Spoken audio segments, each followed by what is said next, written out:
Call to order the meeting of the Plan Commission for the City of Verona on Wednesday, April 3rd, 2019 at 6:31 p.m. We'll begin with the roll call. Commissioner Tucker-Long. Here. Commissioner Manley. Here. Commissioner Baer. Here. Mayor Diaz. Here. And Commissioner Heinzen, I believe, is on his way, and Commissioners Lytle and Alderperson Gaskell are absent and excused. And tonight we also have Jess Billmeyer from AECom filling in for Mr. Monpass. We have quorum, so that's good. We'll move on to item 3, approval of the minutes from the March 4th, 2019 Plan Commission meeting. Corrections, comments, motions? Commissioner Baer. Move to approve. Motion by Commissioner Baer. Is there a second? Second. Second by Commissioner Manley. Last chance for corrections. Seeing none. All those in favor of approving the minutes from the March 4th, 2019 Plan Commission meeting, say aye. Aye. Aye. Opposed, no. And they are approved. Next up, we'll move on to item 4, which is discussion and possible action regarding a site plan review to allow for the construction of a 13,750 square foot building addition for the engineering industries located at 407 South 9 Mound Road. Mr. Sayre.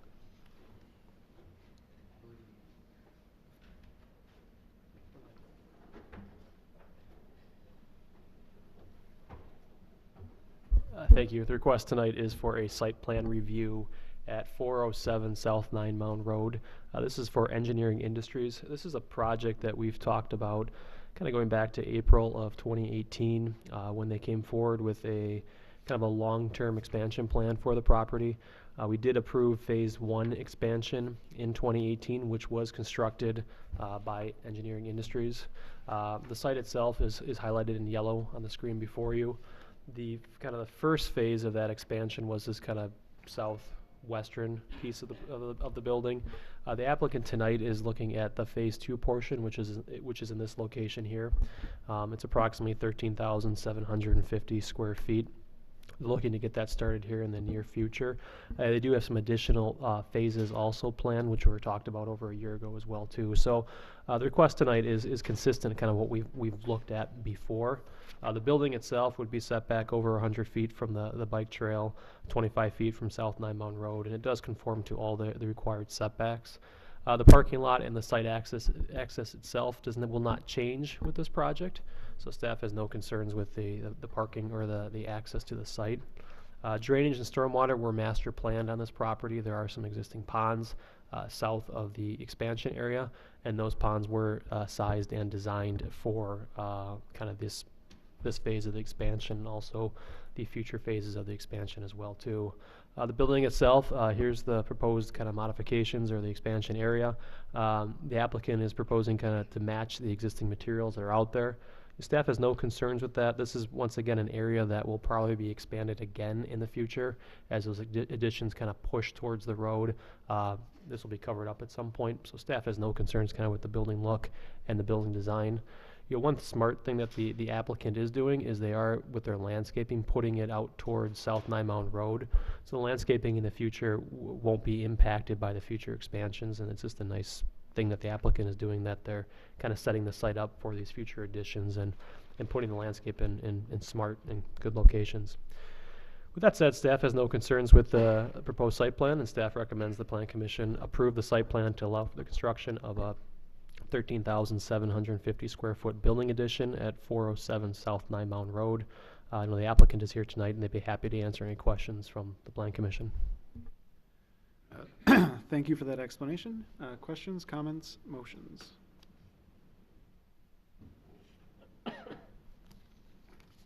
Commissioner Manley.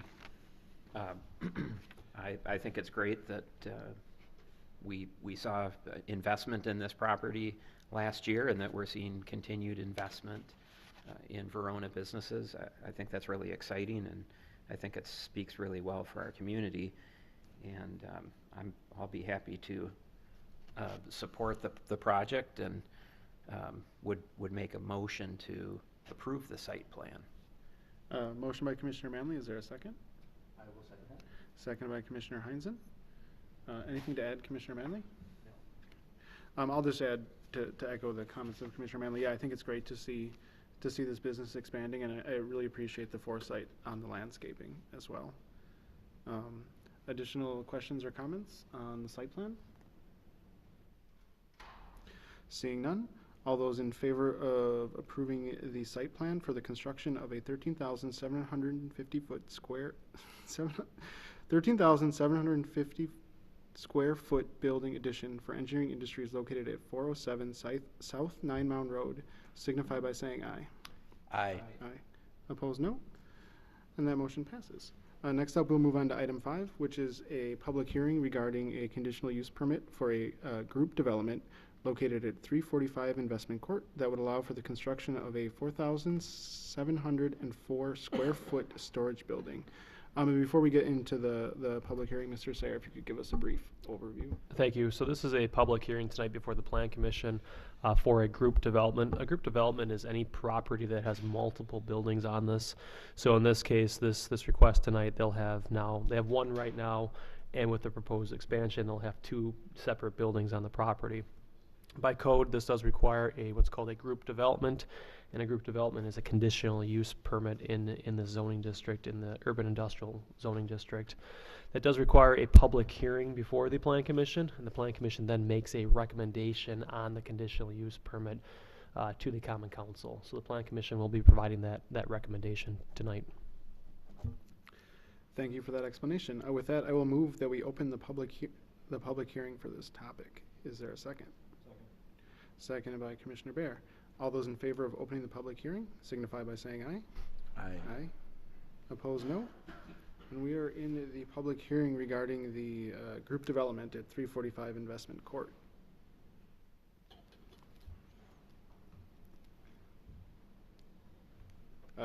Seeing nobody rushing up to the mic, a motion to close the public hearing would be in order. Motion by Commissioner Tucker-Long. Is there a second? Second. Seconded by Commissioner Heinzen.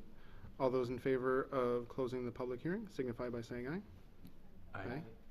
Opposed, no. And we are closing the public hearing at 6:38 p.m. Mr. Sayer. Thank you.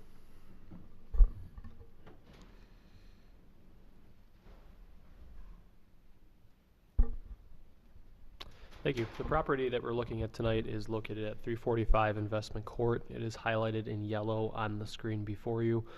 Once again, this is for a group development, so there's potentially 2 motions on this item tonight. We have the motion on the group development and land use, which is a recommendation to the Common Council, and there's also a motion on the actual site plan itself, which would be a potential item the Plan Commission can act on.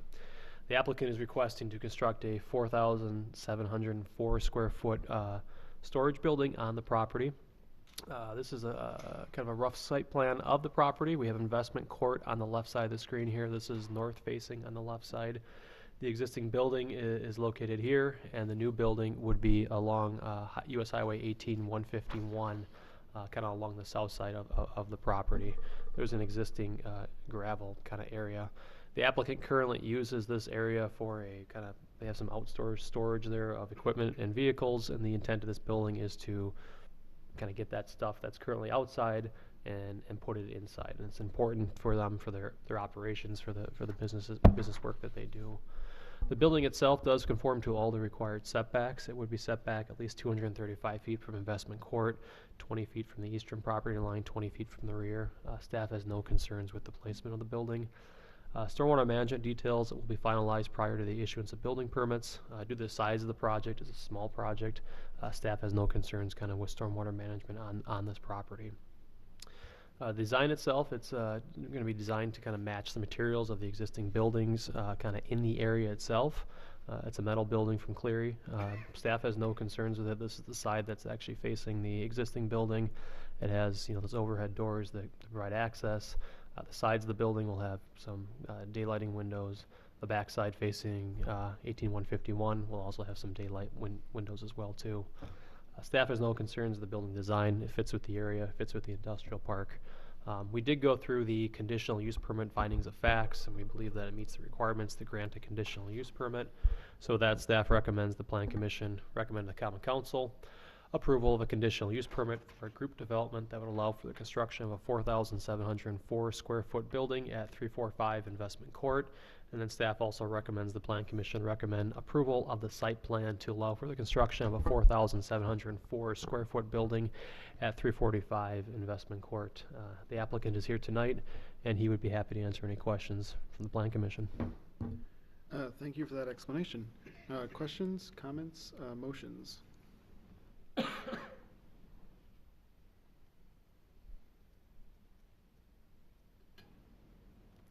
Commissioner Tucker-Long? I move that we recommend to the Common Council that they approve the conditional use permit for a group development that would allow for the construction of a 4,704 square foot building at 345 Investment Court. Motion by Commissioner Tucker-Long. Is there a second? I'll second. Second by Commissioner Heinzen. Anything to add? Questions or comments on the motion to recommend the approval of the conditional use permit?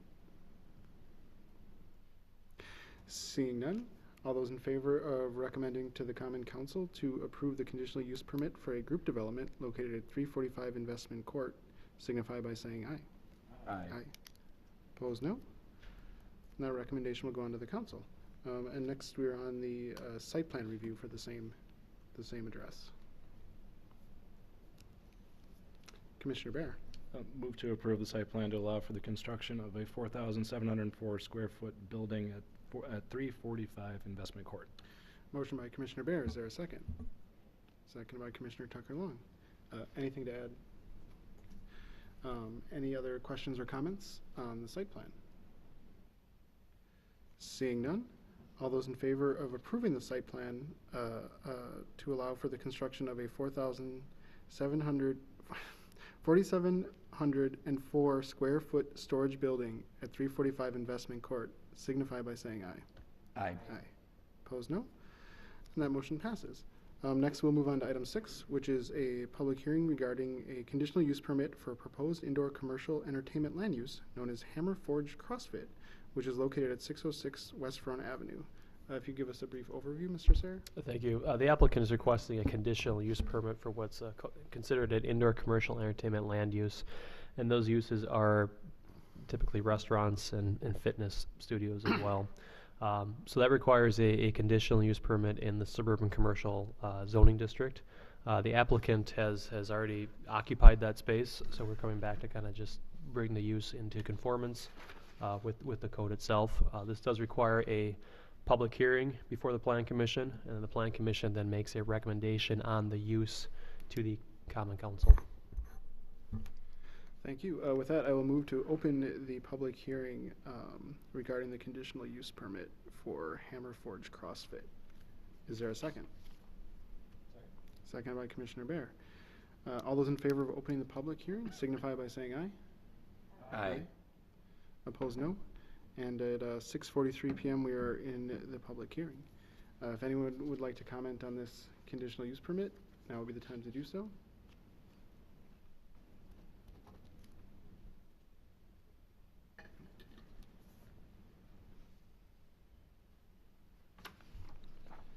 Hello, I'm Monty Stosen. I own the property where this is located on Verona Avenue.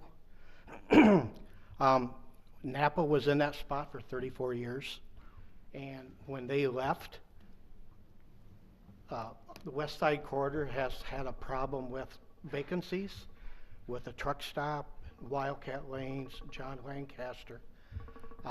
So I wanted to get a spot, someone in there that would help that corridor look nicer and be able to, I'm low on parking, I got 27 spots. But they have worked very hard at alternating their times, so when the bar's busy, they're closed. Or when they have early morning before the bar opens. They have afternoons when there's no parking. So it's really worked out fabulous for its time, the restaurant, and them, and the cake shop, and the Wisco Green. It was hard to find a business that would only have people there at an hour at a time, so they wouldn't be parked there all day long. So it's been that good that way.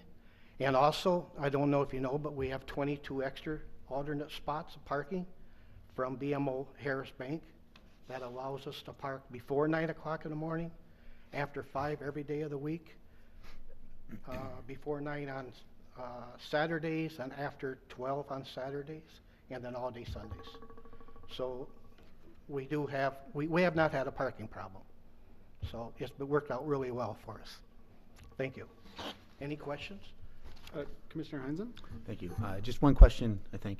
Are there any spots set aside for the other tenants, like Craig's Cake Shop, that would be exclusive to that use? In my leases, I have that nobody can reserve any spots, Okay. because otherwise then give Cake Shop 2 spots, then I give Wisco Green 2 spots, then It's Time would want, so they share. I mean, Okay.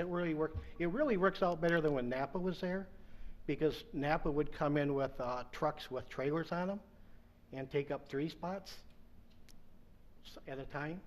So it's kind of worked out better for the businesses in the place. Okay. Thank you. Yep. Any other questions? Any other questions from the Plan Commission? Seeing none? Thank you. Any other, yeah, and if you could sign in, of course. Any other comments on the conditional use permit?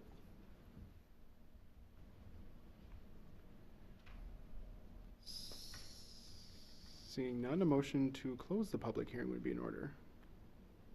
So moved. Motion by Commissioner Heinzen, is there a second? Second by Commissioner Bear.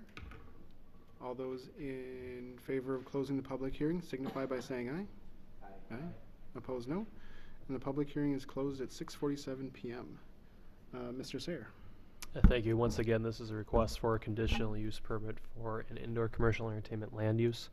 So for a fitness use at 606 West Verona Avenue. As the owner explained, this is the former site of the Napa Automotive Parts Store. It's the current site to Hammer Forge CrossFit. The property in question is highlighted on red in the screen before you. I think just for reference purposes, this is the BMO Harris Bank that the owner was referring to. I think most of us are probably familiar with the property just by driving by it enough. But the big challenge here is obviously, as the owner indicated, is parking on the site and just the kind of time of day demands. That's the one thing as staff, as we looked at this, is that there are some challenges on the property by the fact of the limitation in the number of spaces, and also just being limited by that there's not a street nearby that people could park on if there's an overflow. So the overflow will, if there is a problem, obviously with the agreement with BMO, that's where the cars go, but there is potential for additional kind of the overflow there.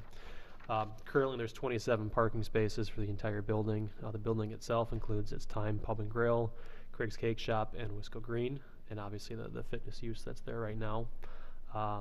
So there's a lot of different parking demands kind of going on here. We've got kind of 2 retail uses with Craig's Cake Shop and Wisco Green. We have a fitness use, and we have a restaurant use at the end of it. So certain times of day, there's going to be a premium on some of the parking. In general, as a use standpoint, staff is comfortable with it. I think the owner is correct that putting this type of use in this building by activating the property, it's a good use. Our only concern as it relates to this just relates to the fact of the parking that's on the property, and trying not to create a situation where we have additional concerns. And we haven't heard any concerns from any of the tenants in there since the applicant is located, but just making sure that trying to avoid future issues on this, because parking is a premium. So, we went through this, and the parking by itself probably doesn't meet what is exactly prescribed in the ordinance.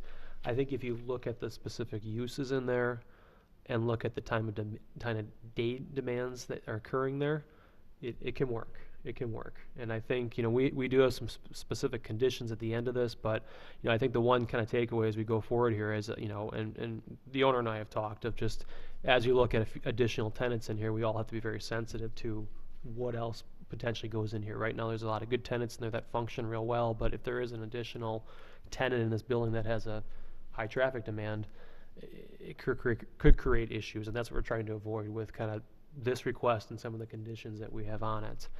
So, staff did go through the conditional use permit findings of facts. We think it meets the requirements. It meets the requirements, in our opinion, kind of with some conditions that we're recommending. And those conditions we're looking at is, one, Hammer Forge CrossFit shall be limited to 15 people on site at one time, and that includes customers and staff. So we're just trying to make sure that you're not getting a class of 30 people. You're trying to get a reasonable size class in there that isn't going to, once again, shut the whole parking lot down, and then we have parking issues elsewhere. Second, looking at just the hours of operations, Monday through Saturday from 6 a.m. to 7:30 p.m.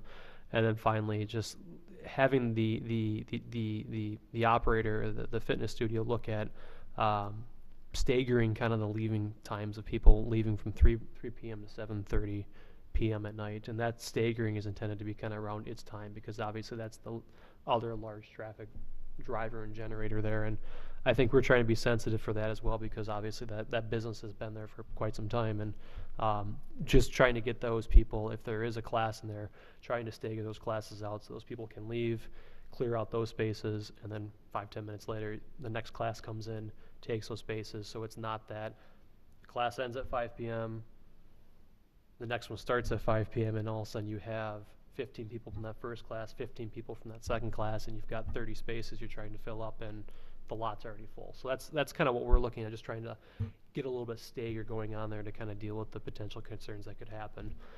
So with that, staff, we did go through it. We think it meets the requirements for granting a conditional use permit, and staff recommends, the Plan Commission recommended the Common Council approval of a conditional use permit to allow an indoor commercial entertainment land use at 606 West Verona Avenue, with those 3 conditions that staff is recommending.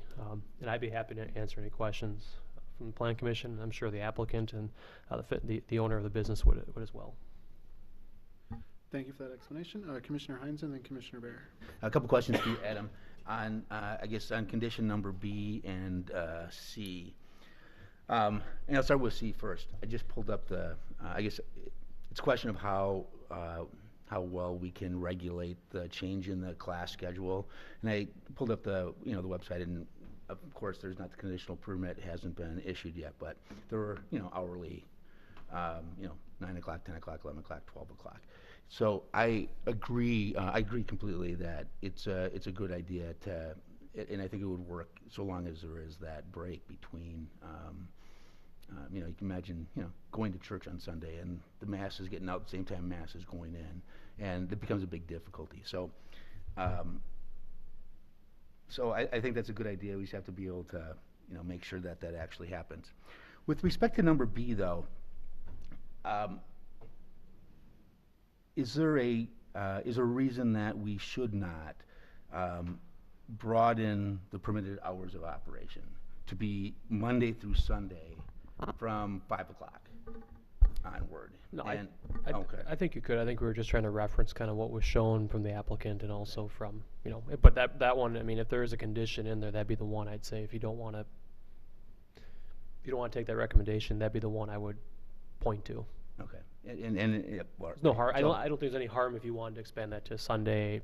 I don't think there's an issue with that. The only issue you might run into is if, and I don't think this has occurred, if there was a noise issue there from, I think there's some weights in the facility that potentially, and I don't think it's that close to a residential area, but that's a comment we've heard sometimes of just, if you have a lot of weights and they drop, they can shake other parts of a building. But I think it's so far away from the residential, I don't think that's going to be a problem from that standpoint. Well, and I'm thinking, I guess I'm less interested or concerned about the Sunday than I am the 6 a.m. Now, I do not attend any kind of class at any time of day. But I do know people who do, and there are many people who, will be going to classes at like 5 o'clock in the morning, and so I'm just sort of anticipating that need into the future. Commissioner Bear, and then Thank you, Mr. Mayor. So, question for Mr. Sayre. Do the conditions that you recommend here take into account what we heard from the owner about parking at the bank next door? I still think with that parking, because one, it gets pretty busy out there. I think, I've been there and it's been very busy on some nights. I think the challenge is if the bank closes at 5, and especially on like a Friday night or even a typical night, there's the potential if you had a class going. That's my only concern. And You know,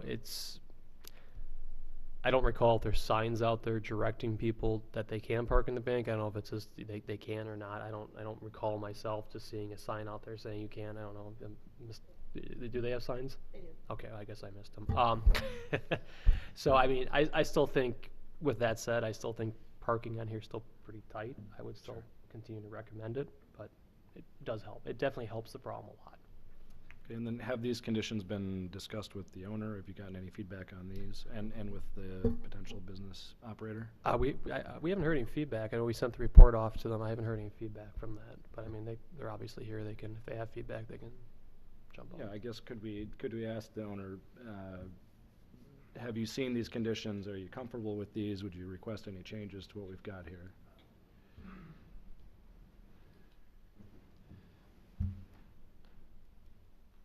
So yeah, I'm Mike Renner. I'm the owner of Hammer Forge CrossFit. I don't think I've seen the conditions quite yet. I haven't reviewed them yet. But yeah, what I can say is we've set up software to allow our members to check in for classes, and we can essentially limit how many people come to a class. So like I did look at. I know me and Adam were talking about like kind of limiting class sizes so we don't run into that issue of having like 30 people come to class, which our gym is set up to be more of like small group. We're more of like a small group strength and conditioning facility. So we're typically seeing like 6, at most 8 people in a class. We've had some like events that we've had more than that. But like now knowing of kind of the parking issue, we've definitely put like a hard cap at 15 people no matter what inside the gym. So just to give lenience to its time and the other businesses there. So and we've encouraged other members to use there's that side lot. There's a street kind of over by the building next to us, and then and obviously the bank, being able to use that after 5 p.m. So other than that, we've been definitely trying to work with everyone around us to make sure that we're able to accommodate the parking spaces. So the cap of 15 you're comfortable with, that's fine. That's fine. The other two conditions that my colleague were referencing, B and C. B is hours limited to Monday through Saturday, 6 a.m. to 7:30 p.m. Mm-hmm. Comfortable with that, or would you want flexibility as was discussed?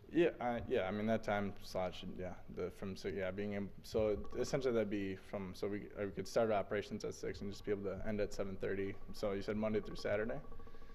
I mean that's fine. That's absolutely fine. And even on Saturdays we only have one class, and we go from it's 9 to 10 for the class, and then just kind of open hours from 9 to noon. So. Okay.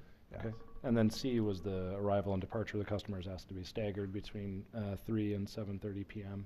Yeah. So the staggering is. So I did have a question. Like, would you for the staggering? Like, how late should the stagger? Like, would 15 minutes between classes be fine? My thought was just in your opinion of just how you want to do that. Is it how quick do people clear out? Do they mill around for a while? Is there showers? Yeah. I mean, is it 5 minutes and the workout's over, and within 5 minutes they're out already? I mean, that's kind of up to your discretion of how you operate. The intent was just to have a gap in there that you didn't have one class coming in and the existing class was and still kind there. of everyone meets up all at once. And our intent on that was not to put like a 15-minute. It was kind of just for the owner to use his own discretion on what was best for him. Yeah. So for like usually our classes end usually a couple minutes early to allow for either for them to stretch, cool down, or if they need to leave, like we allow that little bit of buffer room. So we haven't had an issue like with any classes merging. Like I said, we're still like smaller. It's like smaller group classes. So we haven't met the 15, even close to the 15 yet. Like at most we've had like 13 like at one time, but yeah, it's been pretty. We've been able to manage it pretty well. So, first, if we do have to come to that point, we'll definitely figure out a way that we can, either stagger the classes a little bit longer. Allow for there like a 5-minute buffer room or something like that to allow for people to kind of clear out. So. Okay. Thank you, Mr. Mayor. Thank you. Commissioner Tucker Long. So I had one more question on B for the permitted hours of operation. Do any of the other businesses in that space have restricted hours like that? No, they do not. Okay. And you said we're concerned about You said you're concerned about noise? Is that why the restriction hours are in place? You know, we're just referencing kind of what was in the application. I mean, like I said, if there's a concern on that one, I'm less concerned about that condition than the other two. I mean, the other two, that, you know, the only issue that could come up if there was and I'm not saying it's gonna happen, but if there's an earlier class at 5 and there was a noise issue, but I think you're probably farther enough away from the residential areas to the north that it probably isn't gonna be a problem. And then you had asked about the signs earlier, and thinking on it, there's signs saying when you can't park in the BMO Harris lot, not that you can. So I guess, so there is signage, but it doesn't specifically tell you to park there. It tells you when you can't park there. Commissioner Manley. Thank you, Mr. Mayor. I can understand the interest in, you know, trying to make sure that we've got adequate parking and so forth, and you know, trying to put conditions in the conditional use permit to be reflective of that.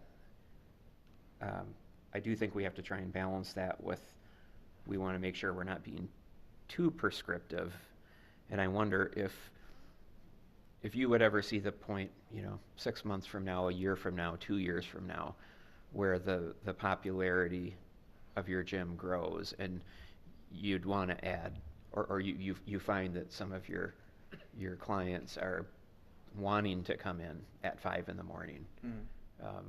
Would you want to have the flexibility to have a class at that time without having to come back to the city and amend your conditional use permit? Yeah, I mean, I would definitely like the flexibility of it. We've talked about adding, you know, adding a noon class and a 7 class, but nothing earlier than the 6 a.m. But to have the flexibility to be able to do so would be helpful. Just, you know, that, and you know, in the case, like, you know, if we start adding, you know, if we have more and more members, you know, it allows us to kind of spread out the memberships of the classes, can stay relatively small group and not, you know, be insanely large. So yeah, I mean, to have the flexibility of it would be nice. It would be a nice option. And I think that, first of all, thank you and for that answer. And I think that the concern about noise is, you know, certainly a legitimate one. I think it sounds like everything that I've seen here is that we've got some tenants in place that are being really good neighbors. So if there was an issue, we as a city could address it, and we've got the conditional use permit that would, you know, give us a little bit of leverage if we needed it, although it really doesn't sound like it would come to that. So I'd be comfortable, personally, either eliminating condition B or broadening the start time to 5 a.m. I would be open to that if you think that would give your business more flexibility. Yeah, just a little more freedom. Yeah, just, you know, just in case, if we do need to open up additional slots, it'd be nice to be able to do so. Yeah, so I appreciate it. I'm going to call it myself. I move that we recommend to the Common Council that the Common Council approves the conditional use permit to allow for an indoor commercial entertainment land use at 606 West Verona Avenue with conditions A and C as recommended by staff. Is there a second? Seconded by Commissioner Tucker Long. I just want to add that I agree with the remarks that Commissioner Manley stated, and that we don't necessarily need to restrict businesses in this case, because I don't, at least from what I can say, I don't think there's a public interest in restricting the operating hours. Any other questions or comments on the recommendation of the council? Seeing none, all those in favor of recommending approval to the Common Council of the conditional use permit for a proposed indoor commercial entertainment land use known as Hammer Forge CrossFit, located at 606 West Verona Avenue, with conditions A and C, signify by saying aye. Aye. Opposed, no.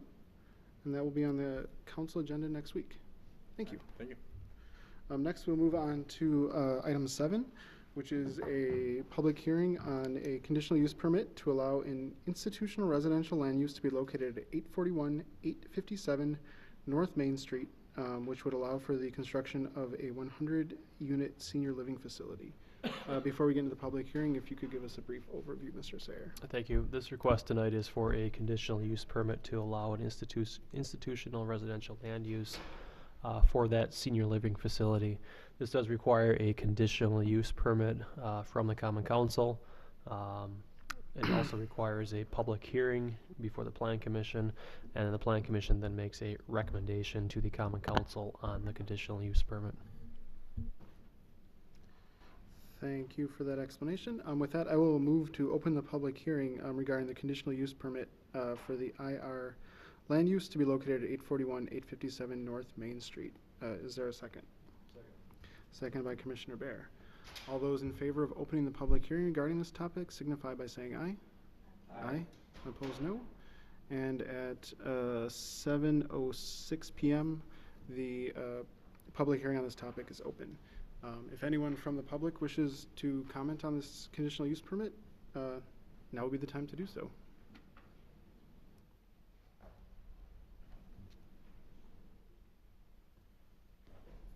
Kevin Van Horn, 802 North Edge Trail on the back side of the proposed lot. We've been very well kept informed over the last 2 years of the various iterations of this project. My house is the one closest adjacent to the back of this building.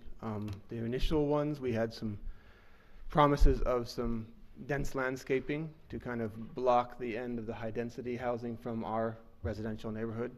The current iteration, although the building has been set back a little bit with the retention pond, the wall and landscaping has been replaced with a low berm and primarily deciduous trees placed in a fairly small early age stage from the beginning. So 5 to 10 years before foliage gets large enough to block, but only a few months out of the year and not during the darkest and most interesting to look into other people's windows times of the year. So my concern is that the landscaping barrier between this high density, which is actually up on a hill, so it kind of actually even overlooks our neighborhood, and a 3-story wall of windows and balconies. I would just prefer there to be more of a buffer between our residential area and the building itself. Thank you. Thank you. Anyone else wishing to provide public comment on the conditional use permit?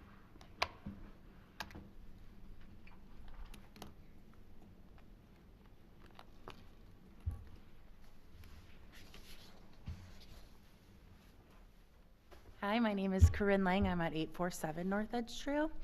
And I have been also informed of like what's happening and what's going on. With the accident that occurred a few weeks back, our concern with the neighbors that I have been talking with is the traffic, the parking. Is the entrance in and out of the facility going to be on our street? Or is it going to increase the traffic on Main Street, which is exposing the children to more traffic? And that, I guess, has been the biggest concern for all of the neighbors that I've had this conversation with. So that's the one thing that we are, worried about or just wanting to make sure is thought about. Thank you.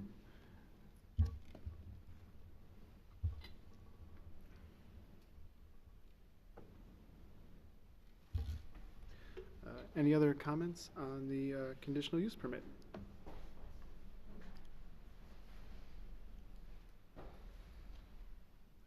Seeing nobody approaching the mic, motion to close the public hearing would be in order. Motion by Commissioner Heinzen. Is there a second? Second. Second by Commissioner Bear. All those in favor of closing the public hearing signify by saying aye. Aye. Opposed, no. And public hearing is closed at 7:09 p.m. Mr. Sayer.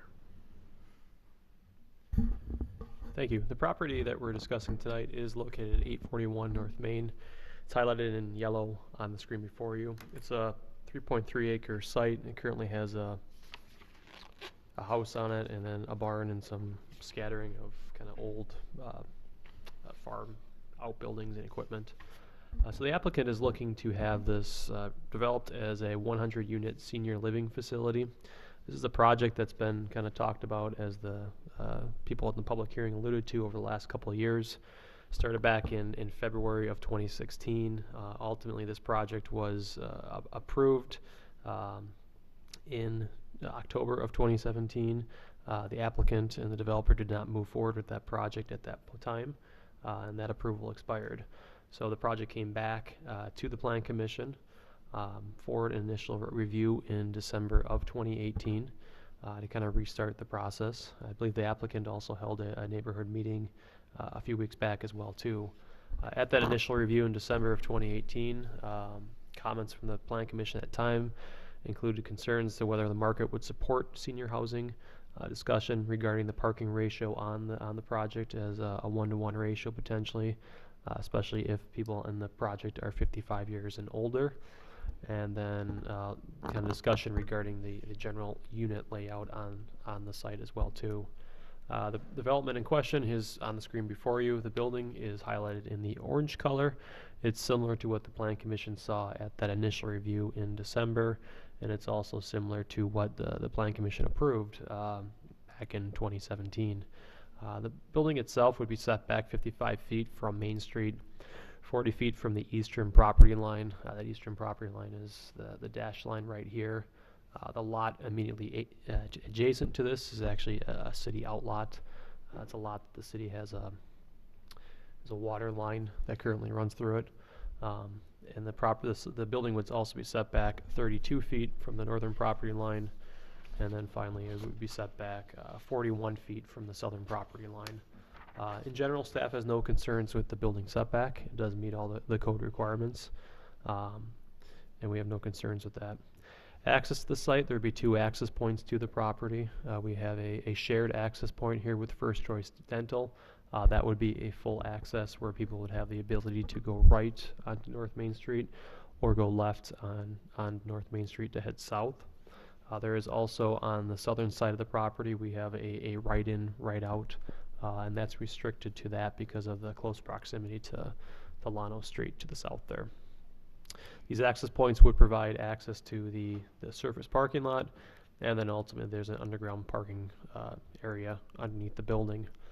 As part of this, the applicant does have 115 parking stalls, 47 of which are on the surface, and 68 parking stalls are underground.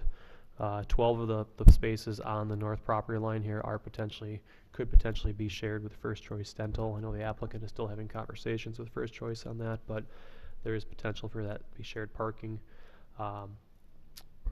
Parking as required by the ordinance says that there should be 1 space per 6 patient beds, plus 1 space per employee in the largest work shift, plus 1 space per staff member and per visiting doctor.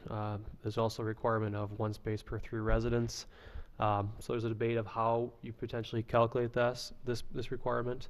I think as we've taken a look at this and we've talked before about having a potential 1-to-1 parking ratio, we don't think it's appropriate in this situation due to the type of restrictions that are going to be placed upon any type of approval and also of how this use is being set up. A good example of this would be Knoll Manor of that development. That's one that does have a 1-to-1 underground parking ratio. Their parking lot underground is not anywhere near being full, and that's just because of the clientele. It's another facility that is both independent and assisted. It's similar to this, and the parking demand, quite honestly, it's not there just because of the segment of the population that they'll be serving. So, with that being said, staff doesn't have any concerns with the parking for that reason. One condition that we'd like to see in place is that there be a shared parking agreement with First Choice Dental, and we say that because of if there is a parking issue on the surface and there's an event or it's over Thanksgiving or Christmas, that's the most logical place where people are going to go and utilize that parking. We think it'd be wise and smart for the applicant to have that in place, and that should reduce any potential concerns about parking kind of spilling off into the adjacent residential neighborhood. Drainage and stormwater, those plans are currently with the city engineer for review. There are bioretention areas planned on the property, and they're planned west of the facility in the parking area and southwest of the building, north of the building near the dumpsters, and also on the east side as well. Staff has no concerns right now with the bioretention areas for the stormwater. The detailed landscaping plan was submitted with the proposal. It does conform to the ordinance requirements as it relates to the minimum landscaping point requirements.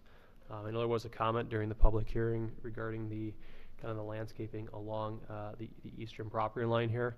You know, I know the applicant's here tonight. I'll probably have him come up at some point, but I think that's more of a question of just what the plan commission is going to be looking for there. There is a mixture of, there are some evergreen trees in there, but there are, you know, deciduous trees in there as well too. I think that's probably a question somewhat for the applicant and the landscape architect on the property or on the site, and just to get his thoughts as well. But I think there is the potential of looking at trying to swap a few more of those out potentially. The reality is that, you know, the person who spoke at the public hearing is correct. I mean, it's going to take some time for these to grow and mature. There's not much we can do about that. The one thing that staff is recommending as part of this, since, you know, one, that is a city outlot, and that will require an agreement with the city to, one, for the applicant to put that bike and peg connection on there, and also install that landscaping, is we'd actually like to see that landscaping installed sooner than later. We like to see that basically installed as soon as we can. So in our opinion, this is an area that's not going to be probably disturbed much at all by the construction. And as part of that agreement, we'd like to get a condition on the approval that the landscaping be installed as basically as soon as practical, just to get that growing. And if we can get a year or two of growth out of that before the building's actually done, I think that would hopefully help address, at least try to address a couple of the concerns that were raised tonight. So that's one recommendation as well as we go forward here.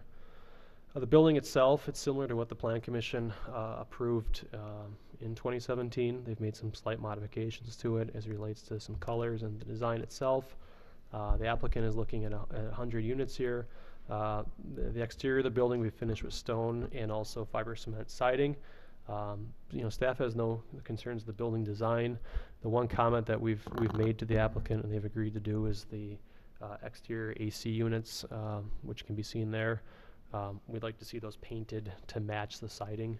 So if it's in, say, this location here, they would be painted gray. Here there'd be a darker gray, just to better blend those units into the kind of the wall and kind of hide those a little bit. Those are things we like to see kind of more hidden. In some cases you can't do it, but the paint will kind of help address that as well.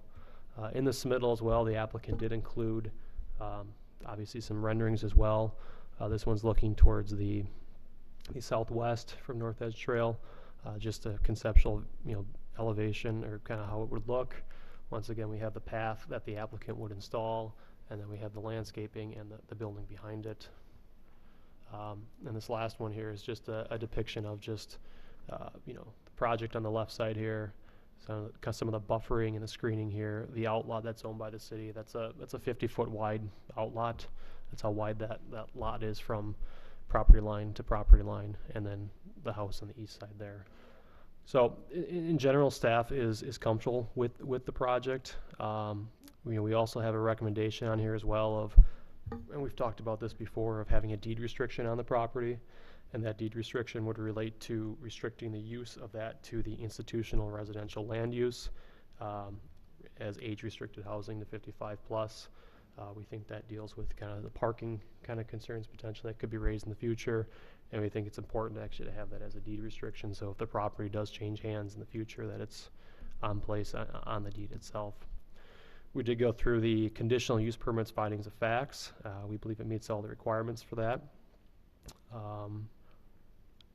You know, I guess the one comment that came up tonight regarding traffic and just that concern, I'm not sure if Mr. Billmeyer, if you want to kind of speak to that a little bit, and then I can kind of finish up my report. Sure.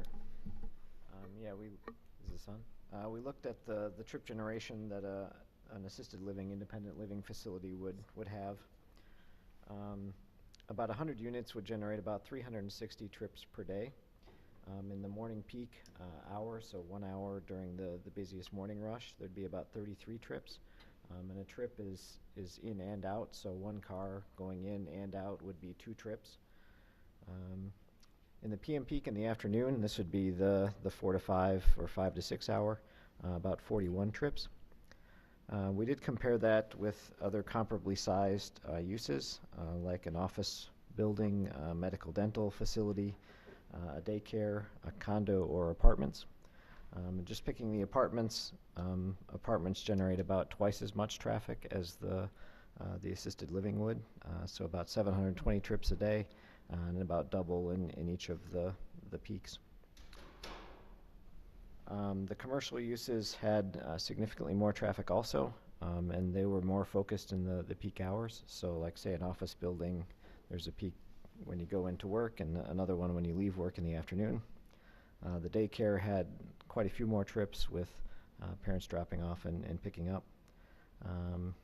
So yeah, overall the independent living was one of the lowest trip uses that we looked at. And the trips are generally spread out over the entire day rather than focused into a peak hour. So yeah, that's what we found related to traffic. So with that kind of being said, I mean, like I said, staff went through the conditional use permits, findings of facts. We think it meets the requirements. So staff recommends the Plan Commission recommend the Common Council approval of the conditional use permit to allow an institutional land use at 841 North Main Street with the following conditions. 1, a deed restriction shall be recorded on the property restricting the use on the property to an indoor institutional residential land use with age-restricted housing for persons age 55 and older, and that should be recorded prior to the issuance of building permits and after the applicant records the certified survey map for the development. 2, the applicant and the city shall enter into an agreement to allow the applicant to install plantings on public lands and to require the applicant to construct a north-south bike pedestrian path connecting North Edge Trail to the city's outlot. 3, as part of the landscaping agreement, the applicant shall be required to install the landscaping on city property as soon as practical to provide additional growth and buffering from the adjacent residential areas. 4, prior to the issuance of building permits, the applicant shall complete a certified survey map. There's additional right-of-way that actually has to be dedicated with this property, so a CSM is going to be required for that. And then 5, prior to the issuance of building permits, the applicant shall provide the city with a copy of the shared parking agreement with First Choice Dental. And then second recommendation for staff would be to recommend the Plan Commission approve the site plan that would allow for the construction of a 100-unit senior living facility at 841 North Main Street. So with that, I'd be happy to answer any questions. I know the applicant is here tonight, and they'd also be happy to answer any questions from the Plan Commission. I have a couple to start us out with. In light of all the potential things the council might decide to do in regards to that intersection, is it possible any of those things could affect this plan and the potential approvals? Could we get into a situation where we potentially approve something? I mean, I realize it's on the exact same agenda, but we approve something here and the council makes a decision to do something with the Lanos intersection that would conflict with this development? I don't see that occurring. I don't, Mr. Billmeyer, if you have, no, he's shaking his head no. So I don't see, from what I've seen, no, I don't see that. I see those as kind of, they're obviously connected because this is really development in the intersection, but no, this property is not going to be impacted by it in our opinions. And then I guess my second question is for the applicant. In line with the public comments about an evergreen screen, would you be willing to swap some of the deciduous trees out for evergreen instead? Yeah, I can speak to that. Kevin Yasko with JSD. So looking at our plan, we've received a few comments from AECOM where actually some of the trees in that infiltration basin on the east side wanted to be relocated. So I think that a few of those heritage river birches could be moved, dense this buffer, but then also look at swapping a few of those evergreens. I was also looking at the north end of our site where the retaining wall would bump up to the property line. We'll actually have a condition there of a fence and then a retaining wall as we drop into our site just to protect the neighbor to the north. And if you think about that, those trees really aren't a buffer anymore. There's a wall and then a fence, so we might be able to take some of those trees on the north end and move them over to the east side. So I think, yeah, we could definitely work with the neighbor there and try and make that a little bit more dense for him, so no problem. Thank you. Commissioner Bear. Yeah, question for the applicant. Thank you for that. Would it be possible to maybe even double the number of trees here and put some on the east side of the new path? I think that's a perfectly reasonable request from the neighbor to Sure. have this buffer. So on the east side of the path, there's a water main and a sanitary sewer. So in the event that the city has to maintain that and tear it up, the 20, 30-year-old trees, 20 years from now could just be ripped out. Mr. Sayer? Yeah, our preference as staff has been to get those on the west side for that reason, because long-term, those trees are gonna have to come out. As long as the applicant's up here, any questions for the applicant? Commissioner Heinzen?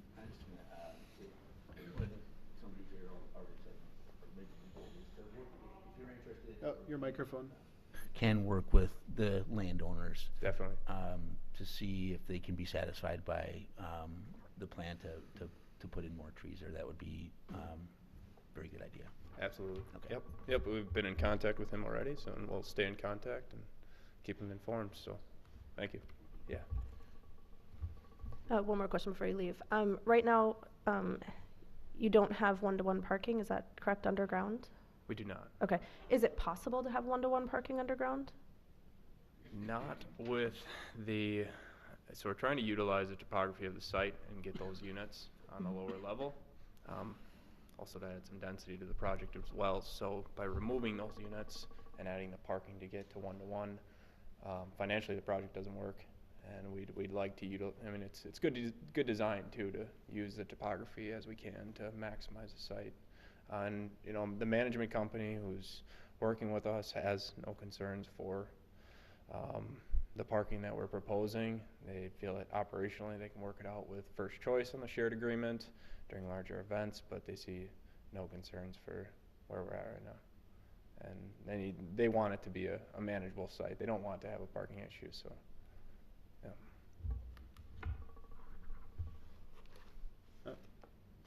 Commissioner Manley? I do have a comment, but it's not for the applicant, so. Okay, thank you. Step away. So I've been concerned about the traffic impacts of this development since we first heard about it in 2016.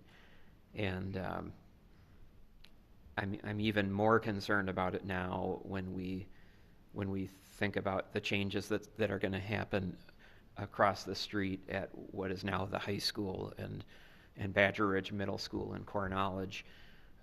We're going to be adding Sugar Creek Elementary students to that property, and we're going to be lowering the overall age of the students who are there. And so I think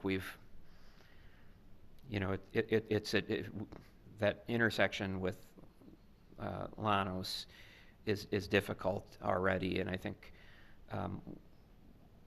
we're probably going to make it more difficult when the high school is built and we transition to a different student population across the street.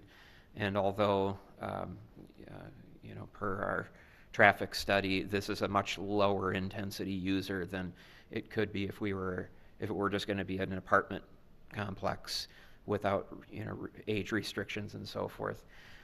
It is going to increase traffic volume above the baseline. And so I think that the concerns that I have about the traffic could be, largely eliminated depending on what the council decides to do. I think my preference would be that the council would decide to signalize that intersection, because I think it's very difficult. I've had the experience many times myself trying to make a left turn out of the Badger Ridge driveway, left turn onto Main Street. It's very difficult for the people trying to turn left, and then the people who are on Main Street, there isn't always great visibility in terms of the kids, because people who want to turn left oftentimes pull like halfway onto Main Street and wait for a break in the action with kids, and they're sort of screening the pedestrian traffic from the drivers on Main Street. So I think this is a good project. I do have the concern about traffic, but I think that the council really has an opportunity to address that issue, and hopefully that'll happen. Thank you. Other questions, comments? Commissioner Tucker-Lung?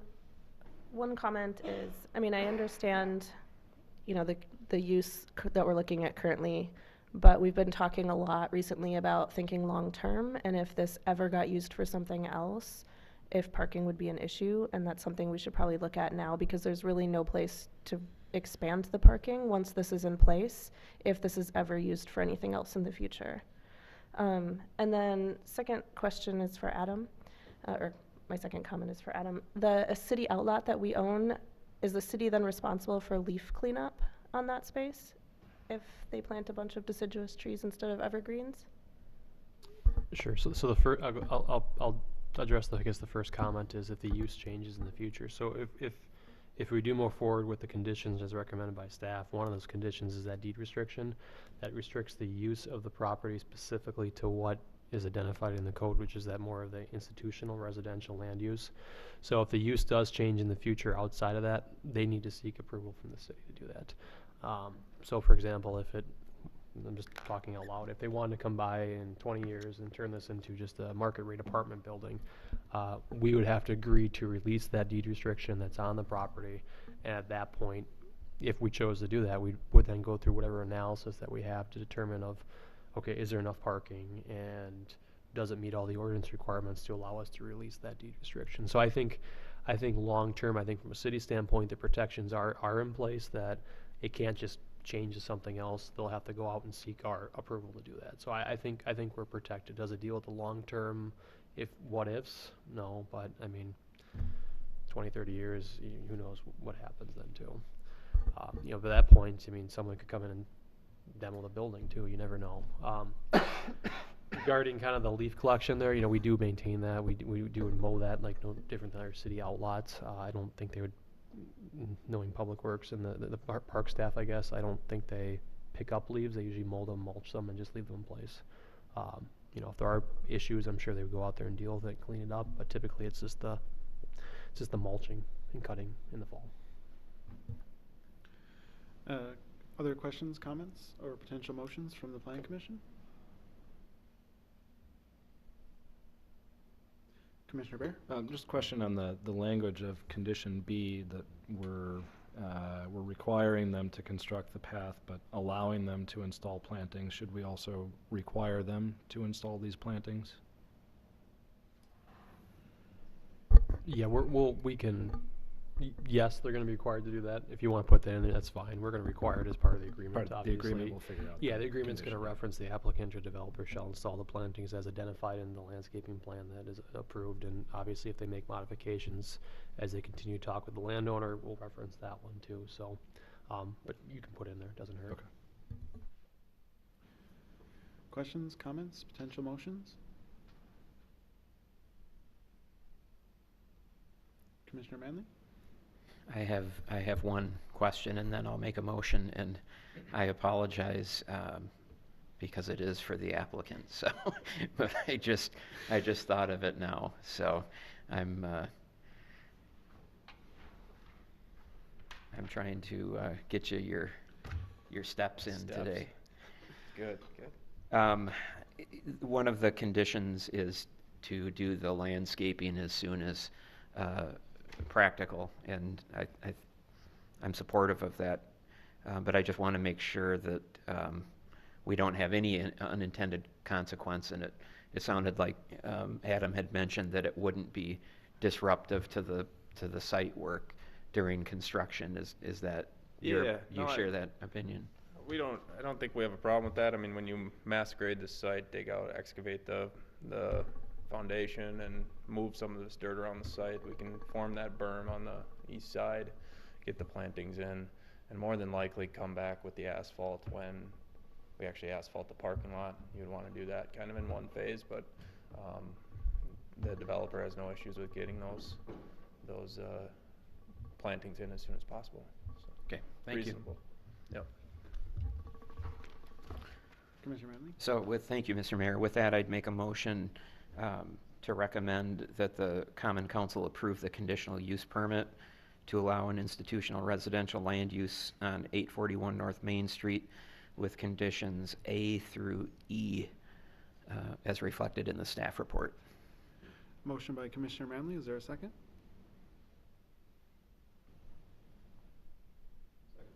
Seconded by Commissioner Bear. Anything to add, Commissioner Manley? No. Questions, comments on the motion? Commissioner Bear? I'd also move to amend condition B to change the change the word allow to require the applicant to install plantings on public lands. Motion by Commissioner Bear, is there a second? Seconded by Commissioner Tucker Long. Anything to add, Commissioner Bear? Any further debate on the motion, or the amendment to the motion? Seeing none, all those in favor of Commissioner Bear's amendment signify by saying aye. Aye. Opposed, no. Other discussion on the motion?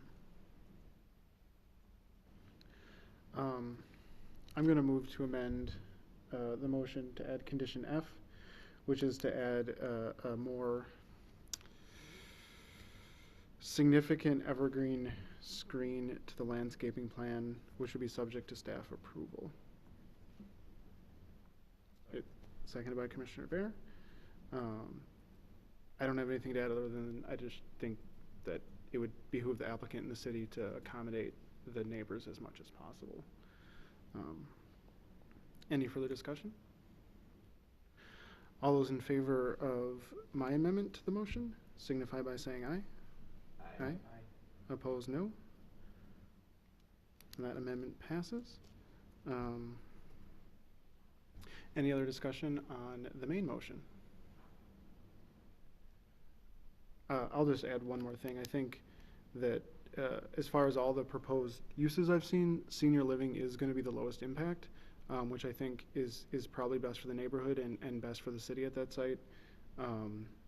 Since the conditional use permit is just a recommendation of the council, I reserve the right to change my mind next Monday, depending on what the council does at Llanos and Maine, and based on the feedback we get regarding safety and the school's future plans. But yeah, that's all I had to say. Any additional discussion on the motion? Commissioner Tucker Long. One more quick comment. I noticed there's a lot of what maybe trees or shrubs by the driveways out of the facility onto Main Street. And I'm wondering if we want to keep that area a little more clear to keep visibility better. Mr. Sayer? Cool. That's not a big deal, yeah. Yeah, we would want to keep good sight distance at the driveways. Normally do that as part of the site review. Yes. I think initially here, I don't think we have any too significant of concerns on that. I mean, if you kind of look at you've got the sidewalk there, and then you've got the apron as well. We can take a look at that with the applicant as well, and just make a few adjustments if need be. Probably only be that one there would be the one I'd be concerned with. There are some existing oaks in this location right now. There's two or three large oak trees that are out there right now. So we'll take a look at it with the applicant. If we have to pull them back a little bit, we'll pull them back. Yeah, I'm thinking sidewalk traffic. Kids coming fast down on scooters or something. Yeah, it's always the dilemma on some of these trees too of, and we have this problem already existing kind of in the medians in the road of when they're only, 5-6 years old, they're still that low height, and it's the balance of you may have a year or two where you wish they were taller, but do you cut them down or remove them for that reason? So we'll look at it either way. Any further discussion on the motion? Seeing none, all those in favor of recommending to the Common Council the conditional use permit to allow for an institutional residential land use to be located at 841, 857 North Main Street, which would allow for the construction of a 100-unit senior living facility with the conditions specified and as amended, signify by saying aye. Aye. Opposed, no. And that recommendation will go to the council April 8th. Next, we'll move on to 7B, which is the site plan review for the same site. Anything to add, Mr. Sayer? No, I have nothing. Questions, comments on the site plan? Commissioner Bear. I'll move to recommend the Plan Commission approve the site plan that would allow for the construction of a 100-unit senior living facility at 841 North Main Street. Motion by Commissioner Bear. Is there a second? I'll second. Second by Commissioner Heinzen. Anything to add? Commissioner Manley? I just want to make sure that we're clear with the motion. I think the site plan review is our discretion, and it's not a recommendation to the council, correct? Correct.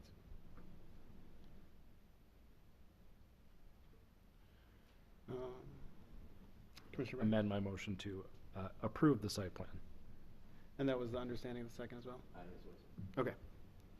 Any further discussion on the site plan? Commissioner Tucker-Long? Do we need to say anything in our approval about the conditions that we changed in the previous recommendation? Mr. Sayer? No, the conditions would be tied into the use, which I think long-term is the better place to be putting those, is because it's tied back to the actual use of the property. So, no, I think you're good. Any further discussion on the site plan? Seeing none, all those in favor of approving the site plan to allow for the construction of a 100-unit senior living facility at 841, 857 North Main Street, signify by saying aye. Aye. Aye. Opposed, no. And that motion passes. Next, we'll move on to item 8, which is the public hearing and further discussion on the precise implementation plan for the Sugar Creek Commons Hotel and Event Center to be located at 509 West Front Avenue that would allow for the construction of a 120-room hotel and a 350-seat conference event center. Mr. Sayer? Thank you. This is the precise implementation plan for the hotel as part of the Sugar Creek Commons redevelopment project along West Front Avenue. The PIP, the precise implementation plan, is the last step of the plan development process. The plan development process is a 4-step process. Step 2 is a concept plan, and that has been before the Council and Plan Commission. Step 3 is a general development plan. That's where zoning entitlements are granted. And then step 4 is the precise implementation plan, which is where we are at tonight, and that's where we get the obviously precise details of the project: landscaping plan, elevations, photometric plan, etc. So this is the last step in that plan development process. There is a public hearing that is required before the Plan Commission. The Plan Commission then makes a recommendation to the Common Council on the project, and if the project is approved, then the applicant then has the ability to pull building permits to start construction. So once again, this is a public hearing before the Plan Commission, and then the Plan Commission will recommend on the project to the Common Council. Thank you for that explanation. With that, I will make a motion to open the public hearing regarding the PIP for the Sugar Creek Commons Hotel and Event Center to be located at 509 West Front Avenue. Is there a second? Second. Seconded by Commissioner Manley. All those in favor of opening the public hearing signify by saying aye. Aye. Aye. Opposed, no. And at 7:43 p.m. we are in the public hearing.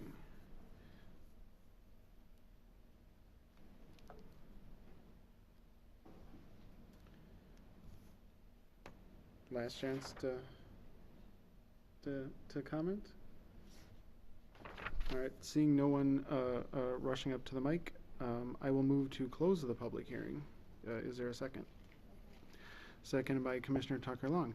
All those in favor of closing the public hearing signify by saying aye. Aye. Aye. Opposed, no. And the public hearing closes at 7:44 p.m. Mr. Sayer.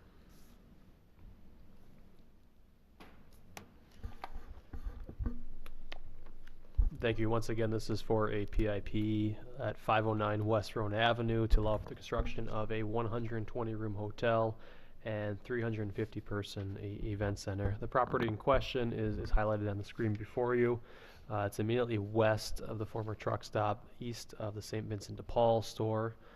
It's a parcel that currently has a metal type storage building that's on it. So overall, this site is part of the overall larger plan development that is known as the Sugar Creek Commons redevelopment project.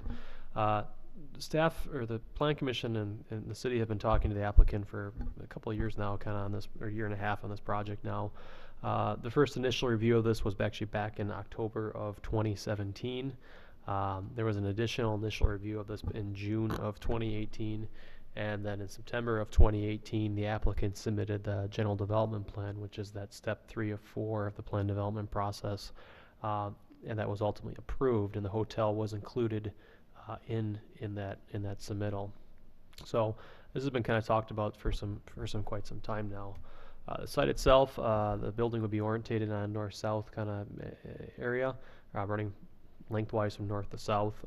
It would be set back approximately 16 feet from West Verona Avenue, 82 feet from the western property line. For reference purposes, St. Vincent is to the west here. The Sugar Creek Commons redevelopment here is to the east. And it would meet all the applicable setbacks. The maximum building height in the district is 45 feet. The downtown overlay requires a minimum of 20 feet. The event center is going to be 33 feet tall. And the hotel will be the 54 feet. There were some exemptions that were kind of granted as part of the general development plan. So staff is kind of generally comfortable with that. There are some features or some kind of the parapets on the actual hotel itself is what kind of drives that 54-foot height of it. Staff has no concerns with the bulk requirements on the site. Parking and access, there will be 2 access points to the property. There will be a shared access point on the north here with the Sugar Creek Commons project on the east, and then there'll be a dedicated western access point here to the actual parking lot on the west side of the hotel. St. Vincent's will continue to have their access point here, and there'll be shared access on the back side with both Sugar Creek Commons here and also St. Vincent's here on the west. One comment that staff has raised before to the Plan Commission is just, I think ideally we still would like to see these 2 kind of openings and driveways kind of combined. The applicant has indicated that St. Vincent de Paul has no interest in that idea, but that's still something that I think in an ideal world, we would still like to see. On the site itself, the applicant is proposing a total of 153 parking stalls. 96 of those stalls would be surface parking. 57 of those stalls would actually be underground parking underneath the hotel. So that's a total of 153. By ordinance, this does require 256 parking spaces. So the applicant is 103 stalls short. So we have been working with the applicant to kind of figure out how parking could potentially be shared in this area. And I think the solution kind of the applicant has come up with is the management company of the hotel that's going to be on this site will also be the current managers of the Holiday Inn Express and also the Fairfield Inn and Suites. Obviously with an event center on this property, if there's a wedding there or an event there, those will be driving hotel stays on the site. So as Fairfield currently and Holiday Inn Express currently provides shuttle service kind of around the area. You see their buses and vans kind of driving through town. But as part of this, there'll be shared parking agreements with those hotels to kind of allow people to use those parking lots as part of this kind of redevelopment. The applicant is also in the process of entering into a shared parking agreement with St. Vincent de Paul. As part of this, St. Vincent de Paul will be restriping their parking lot. It's currently woefully underutilized just by the lack of kind of striping that's out there. So as part of that, they'll be kind of creating additional 40 stalls as part of that restriping, and there'll be a shared parking agreement with St. Vincent de Paul. I think further as well as we have the Sugar Creek Commons project to the east as well. One of our recommended conditions as well is to have a shared parking agreement on that site as well too. So they are short on the parking, I think, with the use that's on here, and the use that will obviously have people in a hotel. If this hotel is full, there'll be additional hotels in the area. I think with those shared parking agreements in place, I think the parking probably works on here. So staff is comfortable kind of with the parking and those shared parking agreements that are going to be in place. If parking is an issue, as part of that Sugar Creek Commons redevelopment project to the east, the applicant did put some additional parking in that we discussed that I think there was a debate at the time between staff and the developer, is it really needed or not, but they put it in for the time being. And as that project sequences forward, they're going to start with the mixed use along Verona Avenue, and then you'll probably have the hotel kind of mixed in there as well too. And the last piece will be that multifamily in the rear.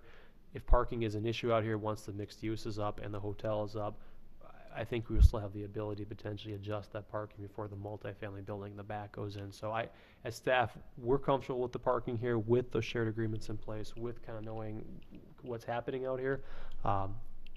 But it is a big number, obviously, in a deficit, but it's something that we think we can accommodate in the area. I mean, if you drive by the Holiday Inn Express or even the Fairfield, on most days, the parking lot, I've never seen it full myself. And I've been there at some chamber events as well where you have a lot of people in the building, and it hasn't been a problem. So staff is comfortable with the parking on the property.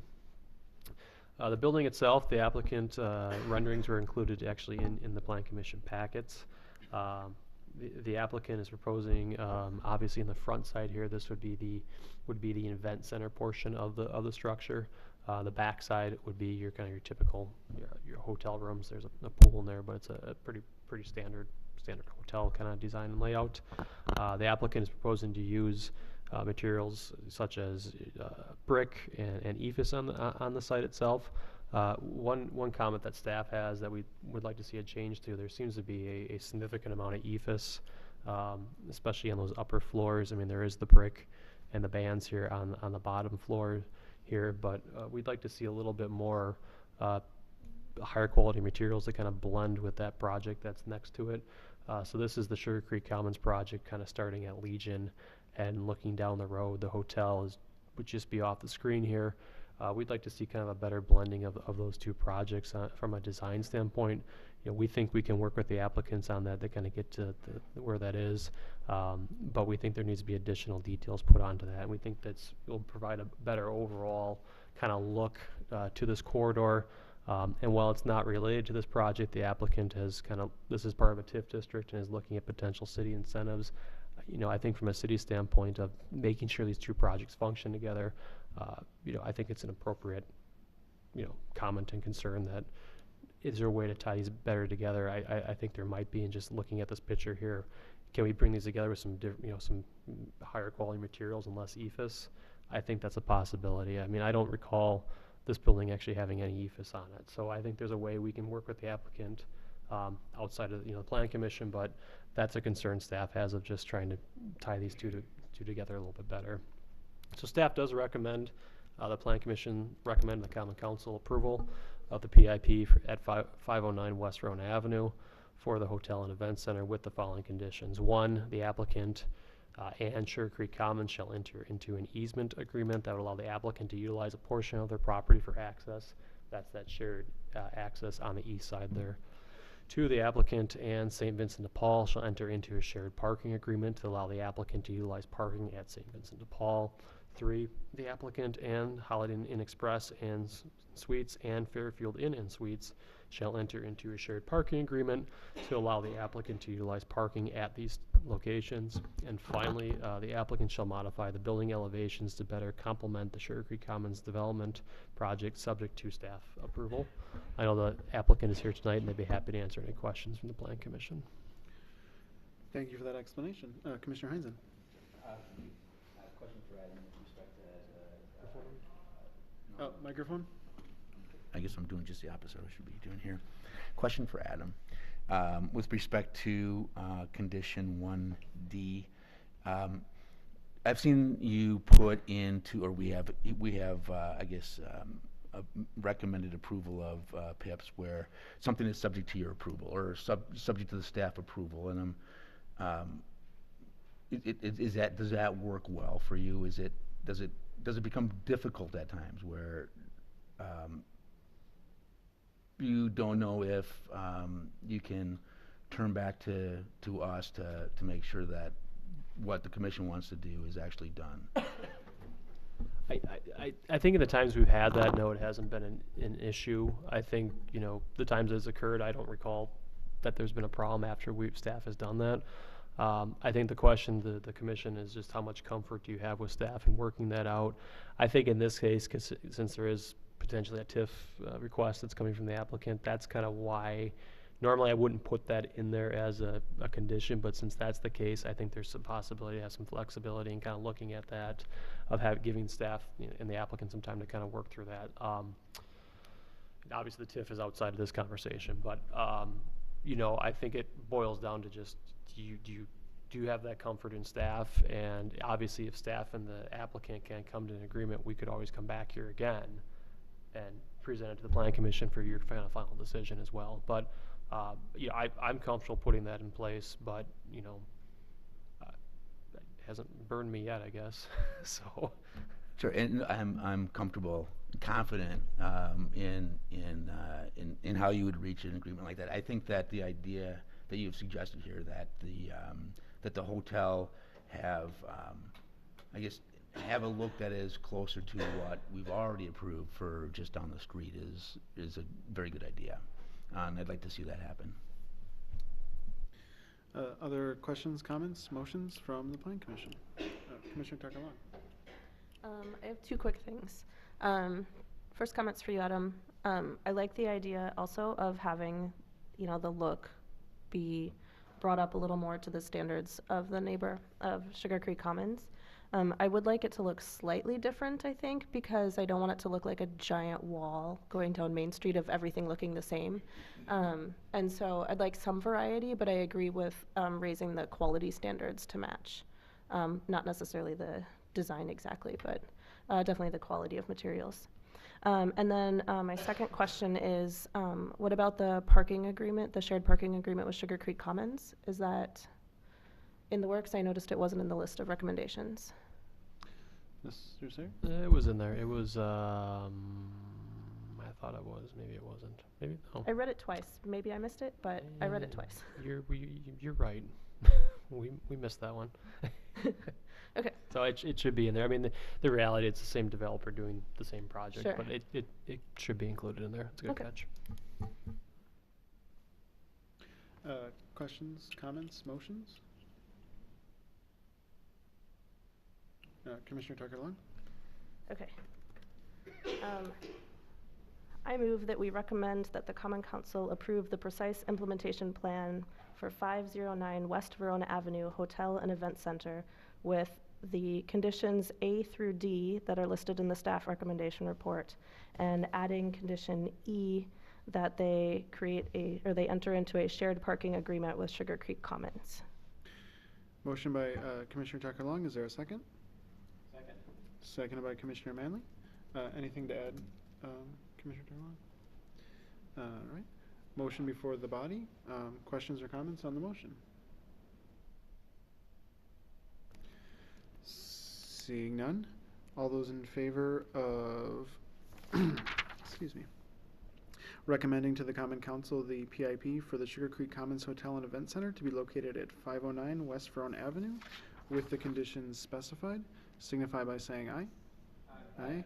Opposed, no.